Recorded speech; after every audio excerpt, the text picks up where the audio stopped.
Mga kalingap, at talaga naman yung nanay ni Bibi Beyonce ay talagang approve na no, kasi lingid naman sa inyong kaalaman na si Bibi Beyonce po ay mag-18 na, talagang dalagan-dalaga na po mga kalingap.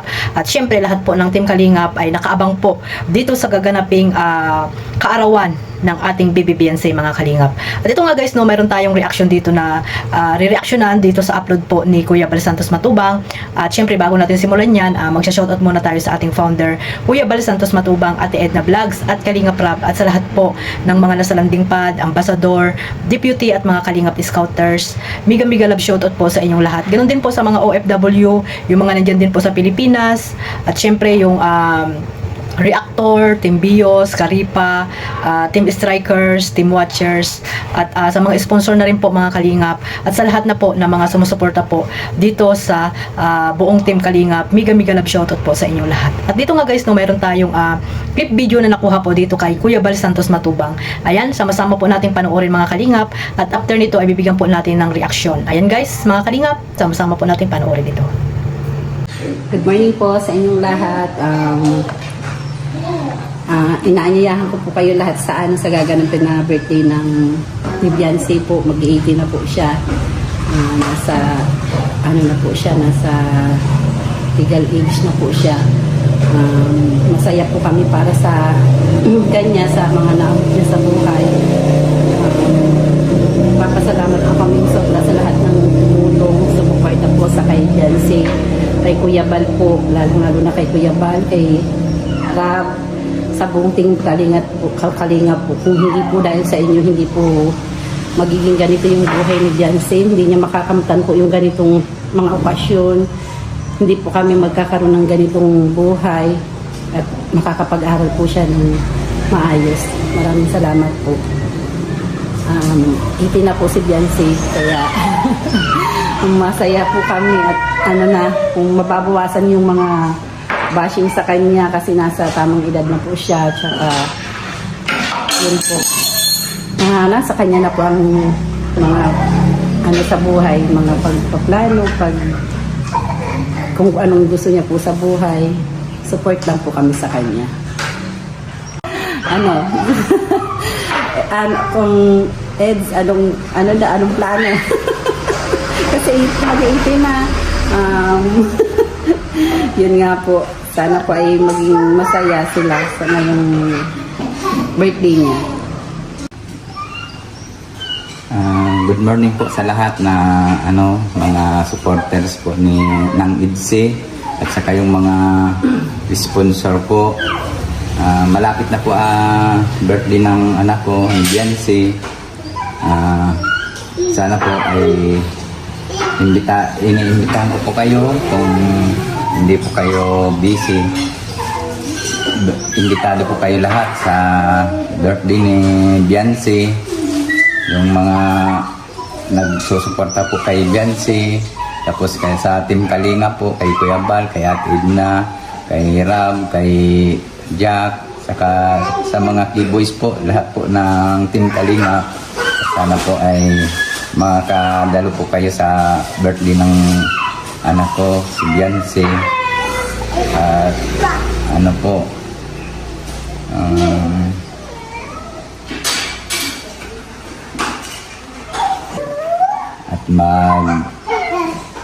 dalaga na po yung anak ko, nasa tamang edad na po siya.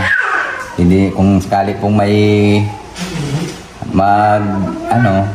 halimbawa kung talagang magseryoso si Eds, wala na pong problemang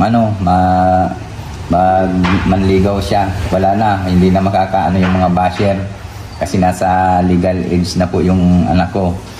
Hindi na po sila makakapang-bash sa kanila. Sana kung ano mang plano mo, Eds, ikaw na ang magdesisyon.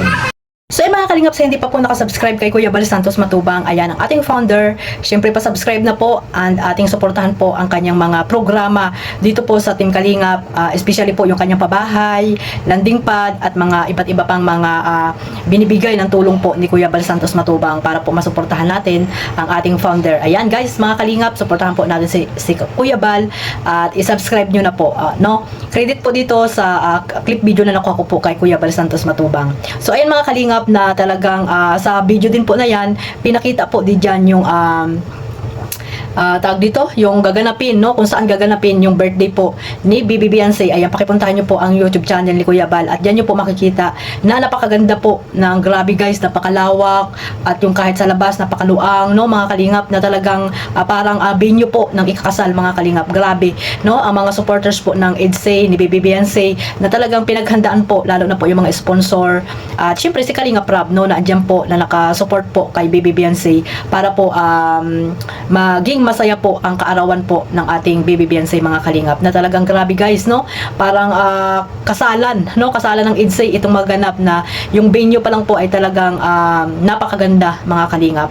So ayan po, mapanood nyo po dyan, makikita nyo dito sa video na ito na aking kinuha po dito kay Kuya Bal. Sa mga hindi pa po nakakapanood, ayan, pakipuntahan nyo po at makapanood nyo dyan at makikita nyo kung gaano kaganda ang gaganaping birthday ng ating Bibi Beyonce. Grabe mga kalingap, talagang pinaghandaan po ng ating mga sponsor, syempre nila Kalingap Rob, ng iba pang mga nag-organize po ng kaarawan ni Bibi Beyonce. Kaya naman po ang mga supporters po ng Team Kalingap ay talagang nakaabang na po sa kaarawan na iyan ng ating Bibi Beyonce mga kalingap. At ayun nga mga kalingap, no, yung nanay ni Bibi Beyonce ay pinuntahan ni Kuya Bal at ayun nga, no, talagang nag-invite syempre at nagpasalamat, no, nagpapasalamat sa mga sponsor, especially kila Kuya Bal, Kalingap Rob, na talagang wala silang ganyang tawag dito, nararanasang mga dibo or kaarawan ni Bibi Beyonce kung wala po sa Team Kalingap or hindi po nakita itong si Bibi Beyonce mga kalingap. At ayan, no, hindi lamang sa kanyang pag-aaral, nagkaroon din sila ng napakagandang bahay, no, at isa sa bahay or sa pabahay ng Team Kalingap, itong bahay nila Beyonce ang pinakamaganda at talagang grabe, up and down. At ayun, no, ngayon nga ay magkakaroon pa sila ng tindahan. O di ba mga kalingap, na talagang napakaswerte po ng pamilya nila Beyonce mga kalingap. At ayun, no, dito po, no, na ano yung ating pansin sa sinabi po ng nanay ni Beyonce at ng tatay niya na talagang dalaga na itong si Bibi Beyonce sa birthday niya sa September 12 at 18 na po mga kalingap. Talagang mayroon ng sariling desisyon si Beyonce kung ano man yung gusto niyang gawin sa kanyang buhay. Magkaroon siya ng boyfriend ay okay na okay po dito sa nanay at tatay ni Beyonce. At ayun nga, nakasupport lang daw sa anumang mga desisyon na gagawin ni Beyonce mga kalingap. At ayun nga, no, sabi nga ng nanay at tatay ni Beyonce na kung ano ba ang plano, may plano na ba daw ang ating binata. Si Kuya Eds, ayan, Kalingap Edo, ano ba ang plano mo, no? At siyempre, alam naman natin na hindi na yan tawag dito, i-voice out ng ating binata, no, ni Kuya Eds, dahil alam naman natin si Kalingap Edo ay hindi po yan showy mga kalingap. At siyempre, bigyan din natin sila ng privacy kung ano man yung mga plano ni Kalingap Edo dito kay Bibi Beyonce, kung talagang si Bibi Beyonce na ba talaga ang kanyang forever or hanggang dulo na ba talaga ang EDSA mga kalingap. So ayan, no, abangan natin kung ano ba ang magiging plano nitong Kalingap Edo, kasi hindi naman niya nagsasalita kung ano ba talaga yung plano niya dito kay Beyonce mga kalingap. At antayin na lang po natin yan mga kalingap at huwag tayong tanong ng tanong dito kay Kalingap Edo, dahil alam naman natin pag tinatanong si Kalingap Edo ay hindi naman kayo talaga sasagutin ng maayos ni Papa Eds at pagagalitan lang kayo niyan. Proven at tested na po yan mga kalingap pag tinatanong si Kalingap Edo. Gusto kasi ni Kalingap Edo yung hindi kayo nagtatanong, makikita nyo na lang kung ano ba talaga sila ni Bibi Beyonce mga kalingap. Maganda naman po kasi yon, no, na magkaroon po ng privacy itong si Kalingap Edo at si Beyonce mga kalingap, kung ano ba talaga ang kanilang mga plano, no, kung anong plano ni Kalingap Edo or niligawan niya ba talaga itong si Bibi Beyonce or what, di ba? So abangan na lang po natin, at least po okay po sa magulang ni Bibi Beyonce, mga kalingap, na talagang si Kalingap Edo ay talagang butong-buto po sila para po kay Beyonce, mga kalingap. So ayan, abangan na lang po natin, no, kasi nga talagang wala na po masasabi ang nanay at tatay ni Beyonce dito kay Kalingap Edo, kaya nga nakasupport po sila kung ano man po yung mga plano nilang gagawin, at especially po ni Bibi Beyonce sa pagiging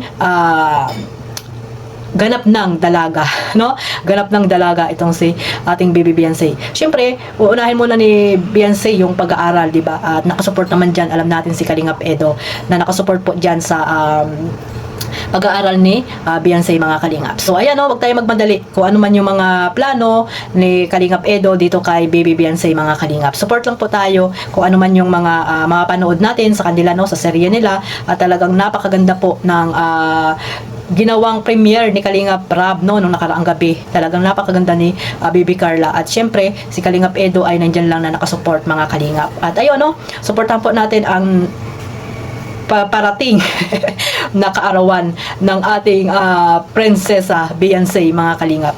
So ayan, no, nandyan sila Carla, no, kasali sa Cotillion, at talagang maganda po yan, no. Sana po magkaisa po ang mga bawat supporters, no, wag masyadong OA demanding pag may mga live, no, si Kalingap, lalo na po si Kuya Bal, pag may mag-live, pag nag-live si Kuya Bal, sana wag mag-away-away, magkaroon naman po tayo ng respeto doon sa ating founder, hindi yung para tayo mga overacting, demanding, di ba? Manood na lang po tayo ng live, maging masaya na lang po tayo, hindi yung kung ano-ano pa yung mga dinidemand nyo, di ba? Hindi na kayo nahihiya kay Kuya Bal.